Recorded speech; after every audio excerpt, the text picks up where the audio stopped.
Presentation Hero Academy presents Start With Your Text, lesson number 7 of the Presentation Design module.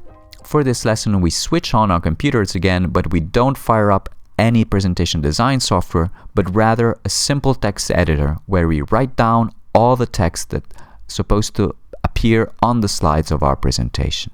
Now, once we have all our text in one place, the first thing we can do is to verify that we have a uniform amount of text in each slide. And we either edit the text to make it shorter, or we create additional slides to host this amount of extra text.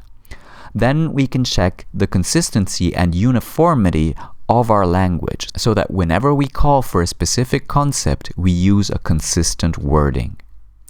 Then, having the text all in one place allows us to verify the readability and, most importantly, to spell check and make sure that we don't have any nasty mistakes.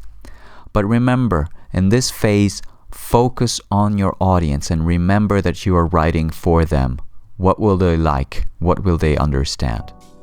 To summarize, work on your text all in one place and consistently to optimize it before opening any presentation design software.